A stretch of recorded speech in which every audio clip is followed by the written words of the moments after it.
জবাবদিহিতার সেই চিন্তা কি তোমরা করেছ? সেই চিন্তা, সেই ভাবনা যাদের আছে তারাই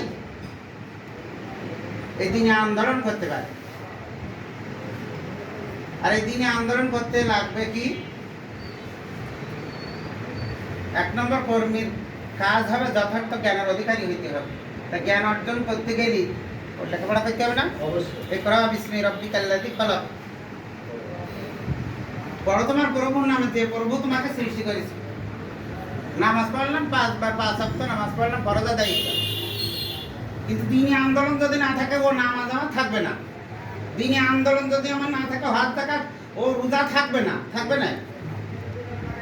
দিন যদি প্রতিষ্ঠিত থাকে, সব আমার সাজানো গোছানো একটা সুন্দর জীবন তৈরি হয়ে যাবে, যে জীবন জান্নাতের জন্য উপযোগী। বলে আলহামদুলিল্লাহ।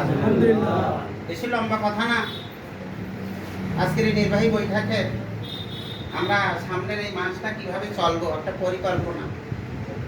এই পরিকল্পনা যদি না থাকে, কাজে সফলতা আসে না।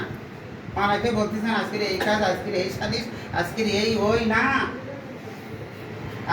আপনার রোজগার হয়েছে, রোজগারের প্রথম পয়সাই আপনার দিনে আন্দোলনের জন্য দিতে হবে।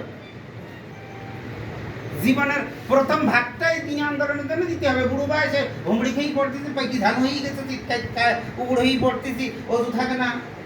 হ্যাঁ, এইরকম কায়দা তখনই দিনে আন্দোলন করলেও দিন প্রতিষ্ঠা ওদের দ্বারা সম্ভব হয় না। এজন্য যুবক বয়স দরকার। আমি দেখতেছি সব আমরা যুবক বয়স নাকি, 2-1 পাইকি গেছে, কি যুবক আছে। আমাদের আমির জামাত কি বলেন যে আমারে কেউ ওই গরু ভেঙে গেছে, চুল ভেঙে গেছে, আমারে বুড়ো ভেবেন না। আল্লাহু আকবার। কি কলিজার মানুষ! এ প্রান্ত থেকে ও প্রান্ত পর্যন্ত ছুটি ছুটি চলে। আজকে দুইবার মানে কি মহাসমাবেশে কাইফিল পড়ে গেল, কত বড় একটা ক্ষতি হয়ে গেল। আপনার স্ট্রোক হয়ে গেছে, তাও বিরাম নেই না। আমার এই মুখের কথা শুনবার জন্য, আমার এই কথাগুলো তারা শুনবার জন্য এই কোটি কোটি টাকা খরচ করি, তারা সব ছুটি আসছে। সময়ের মানে গুরুত্ব না দিয়ে, এই সময়কে বেশি গুরুত্ব দিয়ে ছুটি এসেছে। অন্তত আমার মুখ দিয়ে কিছু কথা তারা শুনে যাবে। অজ্ঞান হয়ে গেছে, তারপরে আবার হসপিটালে আবার বলছে আল্লাহ যদি নিলেও আমার আগেও নেবে না, পরেও নেবে না, আমার সময় মতো আমার নিয়ে। এই যে একটা চিন্তা ভাবনা, এই ইসলামে আন্দোলন করতে গেলে এরকম একটা মনের দরকার। তো আমরা এই একটা মাস কিভাবে চলবো, তার একটা নির্বাহী, তার একটা মানে কি পরিকল্পনা এখান থেকে হবে। যে কাজ দেওয়া হবে, কাজগুলো আমরা আপ্রাণ চেষ্টা করবো। নেতা বলিছে কুল আতিউল্লাহ আতিউর রাসূল, নেতা বলিছে কোন নেতা? এখন নবী ভাবো, এখন নবী ভাবো।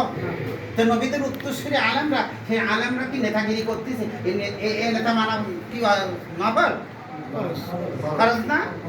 যা বলতেছে আপ্রাণ চেষ্টা করবো, যে আপ্রাণ চেষ্টা করবো। শরিয়াত মানে না এমন অজুহাত আমরা নেব না, দেব না। শরিয়াতে যদি মানে, আপনার দাঁড়িয়ে নামাজ পড়া ফরজ, দাঁড়িয়ে নামাজ পড়া কি ফরজ, তো বুঝি পারবো কেন? তাহলে তো হবে না। না, যদি ওজোর থাকে, যেমন দাঁড়ানোর ক্ষমতা নেই, দাঁড়ালি পর অজ্ঞান হয়ে যাবো, কিংবা দাঁড়ালি কি আমার কোনো সমস্যা হয়ে যেতে পারবে, তখন না, তখন বসি নামাজ পড়া কি হুকুম আছে?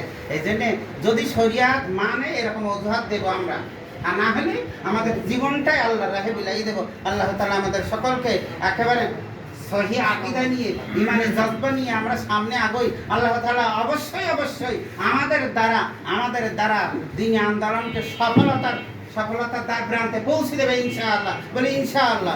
আল্লাহ তাআলা আমাদের সকলকে যতটুকু কথা বললাম